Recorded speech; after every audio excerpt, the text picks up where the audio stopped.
Hello chess friends, this is International Master Valeri Lilov, and today I'm going to show you the features of a great website on which I'll be playing, and I'll show you how cool it is. It's called VelocityChess, and it basically allows people to play masters on time controls that they like. There is handicapping, there is some amazing features, and I'm actually going to join to play against a very strong player, and some very interesting games will be there. So I'm actually going to go with my Facebook account, just logging in now, and okay, here we go. So this is my wall. I can actually click on the play and it just brings the playlist where I can see different people inviting. Now the unique feature of that website is that basically you may be challenged, you may get to play for virtual chips. The virtual chips feature is great because it's a motivation for the masters to play. It's like money, virtual money that you can later on cash out to real money. But also it gives, weaker opponents the possibility to challenge masters and play with each other, and it's really unique. It's very, very good. So here's a 2300 master level player where I'm actually going to accept in $1 per game, 3-minute game, and I'll be playing with him. Now bear with me, I hope to give you some good games. So I just click on accept, and there we go. So the game has started, or at least it's starting. So it's waiting for him to accept, and there we go. I have the black pieces. And what I'm going to do is, it's a 3-minute game actually, so I will try to hold to my Sicilian. I love the Sicilian, and most importantly, I like the so-called Knight variation. So I'm going to go, it's a master level player, so I'm going to go with the Knight Sicilian.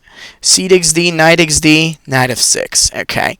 Now for those of you who've seen some of my games, you probably haven't seen me playing this opening a lot, but usually the idea is to take some control around squares like B5 and so, and then challenge the white knight from the center. This opening is so easy. Masters say it's difficult, but I found it to be very easy for playing, and the development is really cool here. So I'm just gonna castle. And the plan is to bring my bishop over here and bring my knight over there. See, now white's piling up for the d5 square, which will be great for him to control. And naturally, I don't want to let him. Okay, let's see how he plays. Now, one of the good things of this opening is the easy development. And actually, that's quite important in the opening. If you get a problematic development, it may be a little challenging for you to get a good compensation and things, but right now I get what usually everybody wants out of this opening, and that's fantastic piece activity. So, okay, now I think I'm going to put my rook on the c8. After all, it's just a blitz game. And, yeah, I'm going to try to activate my knight through c5, so it could be in a more advanced square, piling up towards the center. Okay, he exchanges on f6, so he can weaken my control of the d5 square, like the knight where he put now. And then I'm going to move my bishop up to g5. Alright, so my bishop is here. I'm trying to challenge eventually white's knight on d2. And I get a bishop pair, which is actually a good deal in this position. Now white's controlling a strong square in the middle, but I've got the bishop pair, which is always something cool. Now obviously I need to open up the position so I can utilize that bishop pair. So the first move I'm going to do is I'm going to make a little, we call that prophylactic move, like moving the king away from a possible danger. And I'm going to prepare to advance this pawn one square further on f5. So this would be a really good move. Open up my rook, open the bishop, and yeah, let's see how that goes. Time is good. You should always be in discipline with your time, you see, because it's easy to forget the time. And I'm just playing the kind of more straightforward and active moves without calculating too much. So, getting the two bishops opened will be a great advantage to the previous position I have. So, white's d5 knight is good, but doesn't really do too much. I mean, it's like, in my country we have the expression paper tiger. So I guess that's why he wants to move it up to b6 and cause some threats, which is why I'm going to prepare my own knight to advance to f4. So this way, when he plays like that, I'm gonna get my own knight a little more advanced and attacking, and so he'll be missing his knight on the d5 square. Now that's a tricky position because I can see his rook standing against my queen, and it's not very comfortable, so to speak. But I have hope in this position, and I'm going to move my rook to c5. Usually not a great idea to bring your rook on a very advanced place, but it's okay. I can manage it. I mean, after all, I'm really well prepared, and now when white advanced the pawn, he left a little bit of a weak pawn here, so no need to worry. Let's get my queen forward. He won the pawn, but look at his pieces. You see, in fact, in blitz, you don't have the time to do too much of calculation. You just have to guide yourself by the general rules of activity and control. Like, I think that now most of the white pieces are really bad, and that's pretty good for me. So let's try something. I got a great queen, good pieces, good activity. Now he wants to do knight d5 most likely, so he can exchange a few of these. But I feel I'm okay with that. So I will try to pile up my... Okay, I can take the pawn on c3 back. But let's see. Should I make this move? Yeah, it looks like a good move. It's a strong bishop. I'm a pawn down, but it doesn't matter that much. So let's try that. And let's see where this goes. So he's actually planning that knight on the d5 square in order to attack me very powerfully. But you see, it just feels unnatural. I mean, look at most of his pieces. They're on the backside, and yet he's trying to make some sort of attack. It just doesn't fit in with the position. So I am now going to try certain things. I don't know if that's going to work, but let's give it a try. It's blitz, so we can never be certain.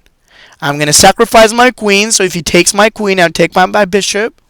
And then his king is going to be in a very much of a checkmate position. So let's try it. I'll take. And then what I'm going to do is I'm going to take here, because I know that my bishop's pinning down the queen. And if he takes it, it will be really cool. So then I feel like, since I'm material ahead, I'd like to exchange some pieces. And I'm going to give a check, you see. I'm going to take the queen. And then I guess I'm just going to move my bishop right back. So at the moment, it's too cool to have those pieces around. Hi guys, again, I'm actually playing another game with the same opponent, 2 versus 1. So this time we're actually I'm playing with 1 minute on my clock, and he's playing 2 minutes. Now this is going to be tough because he's a strong player, 23 FIDE rating. And so I'm starting, bear with me, I hope I don't lose. So I'll start with something solid because, you know, usually at that time control, you've got to actually play something simple. So I'm going to go that way. I'm going to go bishop d3, I'm going to castle, and hopefully, I'm actually building up what we call as a stall wall. It's a pretty simple one, and you save time. That's the best thing of this. So I'll go for the b3, and then I'm going to go with the move of bishop b2, so I can set up my bishop on a comfortable seat. See, the good thing about this structure is that it's really easy to play, and that's something really important for blitz. When you play blitz, you've got to do two things. You got to play something simple, and you've got to eventually set more problems of the opponent so that he actually spends time thinking and loses time actually. So I'm getting my forces across the king side and hope to reach out some more powerful and attacking position. And you know what? I'm actually winning here. Well, not yet. I guess I'll have to spend a little more time, which is not a great thing in the time control. But the good news is I don't have to worry no more about tactics. I am very strong on the king side, and I'm really gonna challenge him out there. So let's try that. I'll do this. I will take the pawn. Now I've got a little bit to worry about on the queen on the center, but after all, it's his king that's on fire. So I will move my queen up. Now no exchanges. I can't allow any exchanges. I'm attacking. I'm gonna get more pieces directly. So let's try that. Okay, the queen will move up. I'm gonna move my queen up. I have my queen and my bishop and my rooks and everything there. I hope I can create some threats though, because you know what's critical about attack? Threats. You don't make threats, you don't work with the attack. So I have to get my rook forward. And I feel like I need to join that pawn. But I need to do it quickly because I have only 26 seconds. And before I know it, I will lose on time. So you know what? I'm going to take. Then I'm going to put my rook on the g5, and I'll start using the pawn. The pawn is what's going to help me to get my attack faster and across. So let's do this. Let's do this. h4, h5. That looks like a really good way. And what I think is that my pieces are too strong for him to hold. Let's try it. I don't know if that's going to work, but let's see. Okay, let's get the knight here. Let's get the pawn moving. And I think that now the time is good, just so that I can get the check. And yeah, that piece fist, it really helped. So guys, I'm going to start a match 2 versus 2 with a knight down versus a pawn handicap against the same master opponent, and I hope to handle it because this time I'm playing black and this is not too good. Let's try this. So I'm going to stabilize, and I'm going to make sure that at certain point I can restrict my opponent's pieces and make them unable to attack. You see, he wants to exchange and open up, but nope. I'm not going to let that happen. Let's develop, and let's make sure I can restrict some of his knights. Knight down is a hard thing, especially when you play a master opponent. You know, I've never saved such positions in a classical game against masters, but you don't know what's going to happen in Bullet. Bullet is all about excitement, look, and a little more. I hope to show you guys what it's about.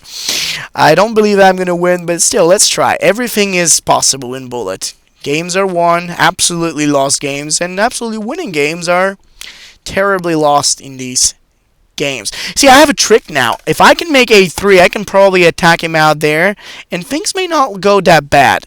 But I've got to do it in time. So by the time he's trying to attack me here, I could possibly do some exchanges, and yep, there's a trick. I don't know if that's going to work, but at least I'm making him to think. You know, in Bullet, time is pretty much everything. So, hopefully, when he takes me there, I'll take his knight, and things would actually look alright. So, I'm guessing it would be okay to do. Alright, now let's see. I'm going to try b4 now. You see, the point is, it doesn't matter that he's a piece up. I'm attacking him from the side, and the idea is that I make this extra piece look like nothing.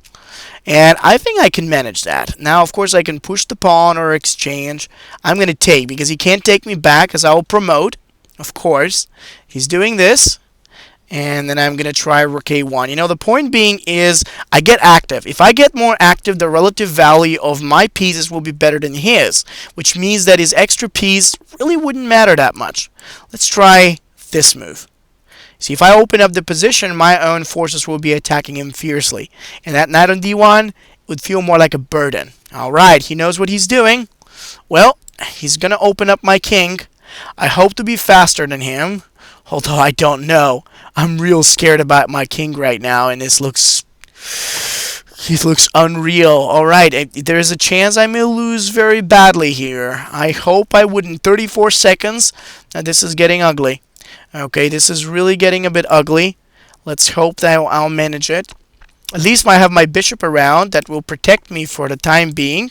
And I got a little in-between move here to arrange some tactics. It doesn't seem like it's working though. And okay, let's try that. Check. Okay, if I do my king here, I may be able to protect. And yeah, that's what happens in Bullet. You know, you never know what's coming. I was losing in the end, but he missed the tactic, and that's about it.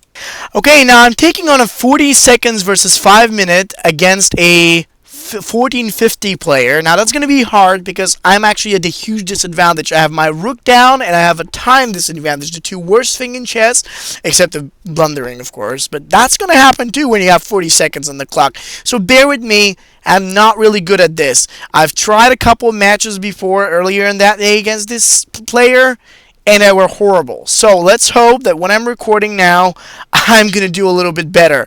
So, here we go. I'm going to try King's Gambit. Let's see, I'm going to go f4. And I'm going to go knight f3. So my hope is that I will actually get a faster development, you see. He beat me a couple games earlier in the day. I was a bit tired, but now I'm actually feeling a little fresh. And let's hope that this will help me to get, to get my rook disadvantage a little bit Well, a little bit better. Alright, so he doesn't actually remember he's got to do d5. d5 is one of the most powerful moves for black, so he can break the center, and he can actually utilize his power against my pieces. That's what he needs to do. But is he going to do that? I don't know. There is a good chance he doesn't. And if he doesn't, I'll move my bishop there, and I will get the attack going. The trouble is that my time is going out, and he helped a little bit. I'm going to get one of his pieces now. That's a little better. 30 seconds, and only an exchange down is a lot better than actually playing a rook down with 30 seconds on the clock versus 4 minutes. Oh, that's a nightmare. You do ask me. That's really a nightmare. But I hope that now by taking the piece, I'll have one less defender to worry about, and you know what? I can move my bishop to h6 and get on very quickly on the king side. Now, he doesn't realize that by thinking more, he's giving me more time than I think. If he thinks a little less, he's going to give me less time to think. You see, I'm making an in-between move now, hitting his rook and hitting his bishop at the same time. So he's got to move the rook. I'll probably take the bishop. See, I don't want to pre-move, because if he moves the bishop and then I move my rook on f3, that's going to be awful. So I'm just going to pre-move.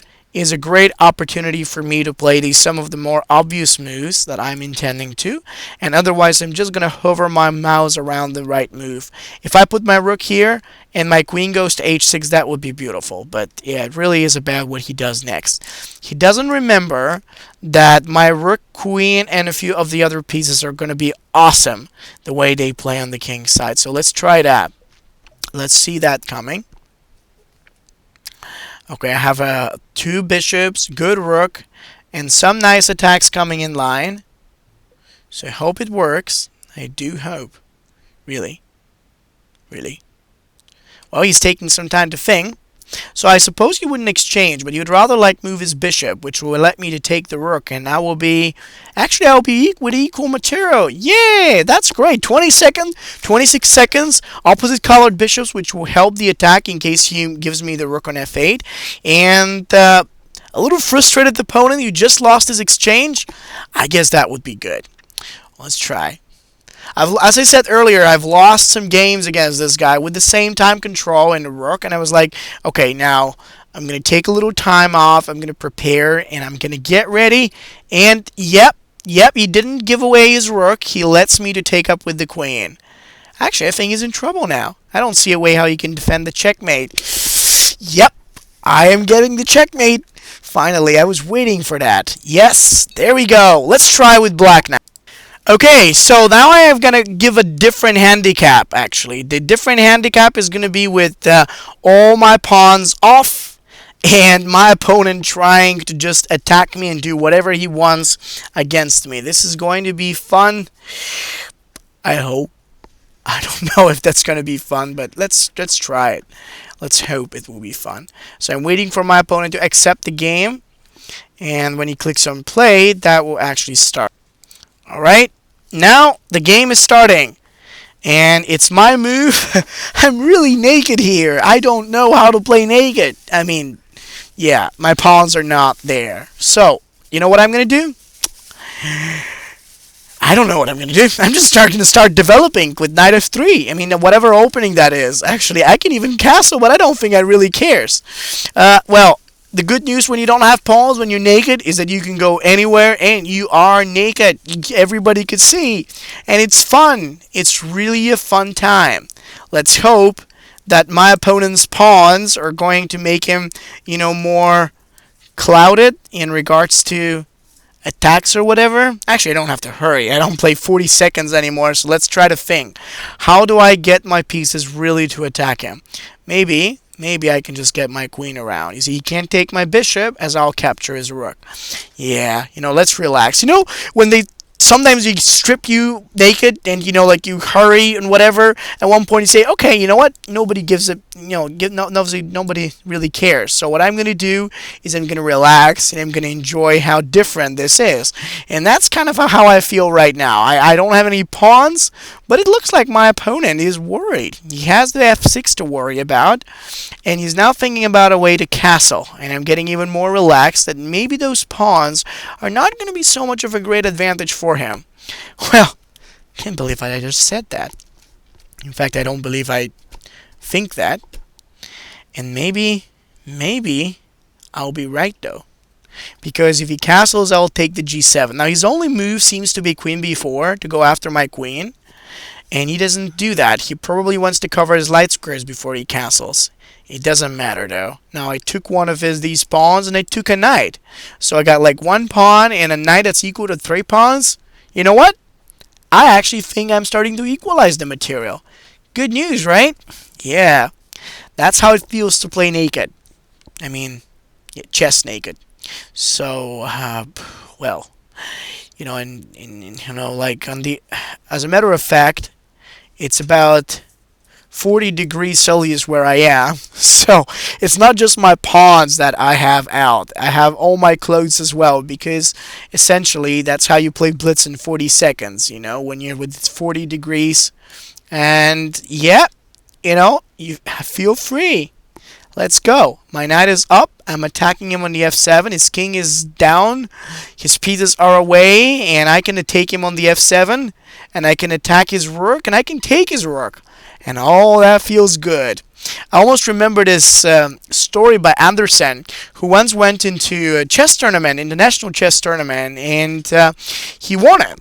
So then he went into a train station, and he was waiting for his train. And what happened is that the chief of the station actually was a chess player, but he didn't know about these grandmasters. You know, that was back in the 19th century. So he asked Anderson if he wanted to play a game. Now, Anderson had said that he doesn't know how to play chess, which was funny, but obviously he saw that the guy didn't recognize him. And then what happened is that the chief of the station, an avid chess player, said, you know, I'm going to teach you. I'm going to teach you how to play good chess. So, go with me, and I'll show you. So Anderson said, okay, you know, I'm gonna go for that. And then this chief of the station, obviously an amateur player, started showing the rules like little by little, one by one, you know, in a kind of slow manner. And Anderson said, okay, well, that's fine. I know how to play now. This is good. And then he said, okay, let's play a game now. So I'm going to give away the queen. That's what the chief of the station said. I'm going to give you my queen, and I'm going to see how you play and whether you remember all these rules that I just showed you. So they started playing, and Anderson was playing really weak. I mean, this was the strongest player in the world back in the 19th century. So he started playing really weak, and he lost. And in the end of the game, that chief of the station, who just taught him how to play, obviously, he said, Mr. Anderson, you don't have any talent for that game. Anderson looked at him and he said, you see, mister, I actually have a pretty good explanation of why you won that game. You won it because you had your queen out. If you had no queen, like if I had no queen instead of you, I'd actually have more space and more freedom for my pieces. So that's going to be great. And then he said, let's try a game in which I have my queen out. Now, of course, the chief of the station, then he kind of smiled at this, but he didn't want to really like make anything against his opponent. So he said, okay, let's try a game like this. So they started, but this time Anderson actually started playing at his best strength. And obviously being much stronger than his opponent, he started beating him game after game.